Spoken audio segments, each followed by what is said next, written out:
Some love stories begin with a choice. Others begin with a feeling. But the most dangerous love stories, the ones that change destinies, begin without permission. They are written while you are focused on survival. They unfold while you are grieving what you lost. They arrive quietly while you are simply trying to make it through the day. You do not see them coming. You do not prepare for them. You do not schedule them. And later, much later, you realize that God was writing something sacred while you thought nothing important was happening. This is one of those stories. A love that was never rushed. A love that did not begin with attraction. A love that waited patiently until the right moment could bear its weight. This is the story of Ruth and Boaz, and it begins not with romance, but with hunger. The land was empty, the fields were dry, and Bethlehem, the house of bread, had no bread left to give. So a man took his family and left. He did not leave because he wanted more. He left because he had no choice. And sometimes, survival leads us away from the places we thought we would die in. In a foreign land, death came anyway. First, a husband, then 2 sons, 3 graves, 3 women left behind. Naomi stood still in the silence after grief had finished shouting. She said quietly, "The hand of the Lord has gone out against me." Her words were not bitterness, they were exhaustion. Naomi turned to her daughters-in-law and said, "Go back, each of you, to your mother's home. May the Lord show you kindness, as you have shown kindness to your dead husbands and to me." Naomi kissed them. Orpah wept and left. Ruth stayed. Naomi pressed again. "See, your sister-in-law is returning to her people and her gods. Go back with her." And this is where Ruth spoke for the first time. Not loudly, not dramatically, but with a steadiness that reshaped history. Do not urge me to leave you or to turn back from you. Where you go, I will go. Where you stay, I will stay. Your people will be my people, and your God, my God. Where you die, I will die, and there I will be buried. This was not poetry. This was a vow, and Ruth made it with no promise of reward. She did not know she was stepping into a love story. She thought she was choosing loyalty. Bethlehem noticed Naomi. They whispered her name. But Ruth was invisible.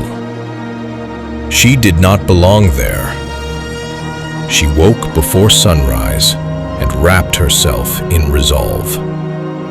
She turned to Naomi and said gently, Let me go to the fields and pick up the leftover grain behind anyone in whose eyes I find favor. Naomi nodded. Go, my daughter. And Ruth went.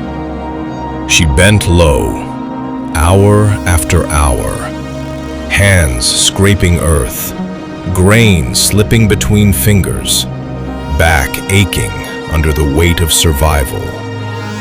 She did not pray for love. She prayed for enough.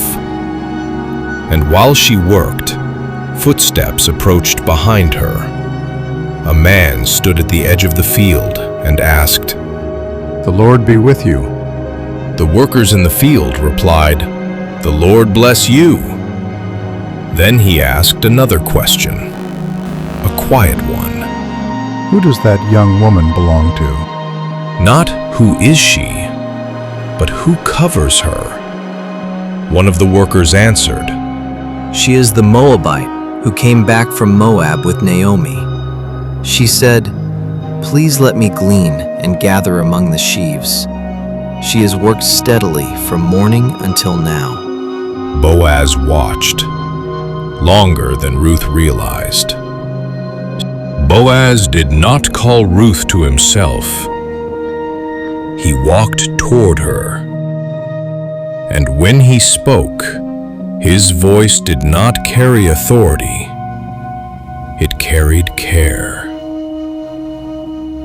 "My daughter, listen to me. Don't go and glean in another field. Stay here with the women who work for me." Ruth froze. He continued, "Watch the field where the men are harvesting, and follow along after the women. I have told the men not to lay a hand on you. And whenever you are thirsty, go and get a drink from the water jars the men have filled." Ruth fell to her knees, not because she was weak, but because she was overwhelmed. She said, Why have I found such favor in your eyes, that you notice me, a foreigner? Boaz answered slowly, "I've been told all about what you have done for your mother-in-law since the death of your husband. How you left your father and mother and your homeland and came to live with a people you did not know before." Then he blessed her, not romantically, reverently. "May the Lord repay you for what you have done. May you be richly rewarded by the Lord, the God of Israel, under whose wings you have come to take refuge." Ruth whispered, May I continue to find favor in your eyes, my Lord. You have put me at ease by speaking kindly to your servant, though I do not have the standing of one of your servants. Love did not rush forward.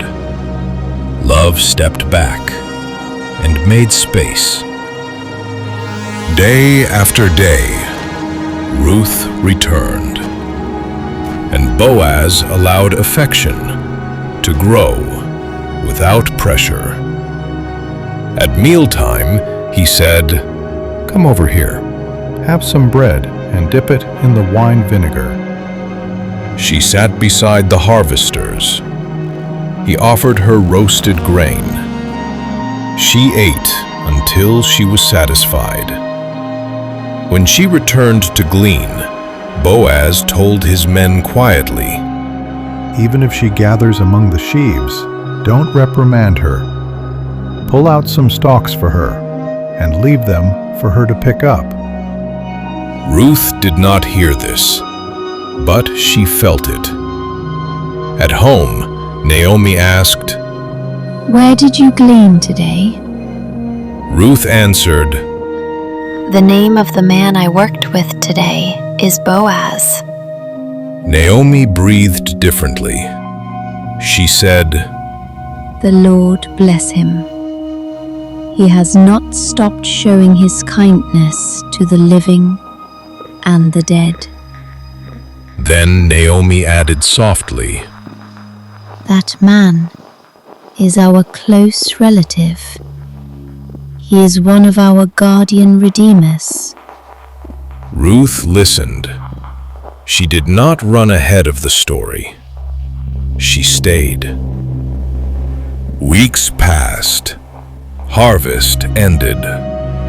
Naomi watched Ruth and said, My daughter, should I not try to find a home for you, where you will be well provided for? She instructed Ruth carefully, not recklessly, not seductively, wisely. That night, Ruth went to the threshing floor. Boaz lay down after eating and drinking. Ruth approached silently. She uncovered his feet and lay down. At midnight, Boaz woke, startled. He asked, Who are you? Ruth answered, I am your servant, Ruth. Spread the corner of your garment over me, since you are a guardian redeemer of our family. Boaz did not touch her. He did not exploit the moment. He said, The Lord bless you, my daughter. This kindness is greater than that which you showed earlier. You have not run after the younger men, whether rich or poor. Then he added, Don't be afraid. I will do for you all you ask. All the people of my town know that you are a woman of noble character. But he was honest. Although it is true that I am a guardian redeemer of our family, there is another who is more closely related than I. Love did not lie. Love waited. At dawn, Ruth left quietly. Boaz said, Bring me the shawl you are wearing, and hold it out. He poured grain into it, a promise with weight. When Ruth returned, Naomi asked, How did it go, my daughter? Ruth told her everything. Naomi smiled and said, Wait, my daughter, until you find out what happens. For the man will not rest until the matter is settled today. Boaz went to the city gate.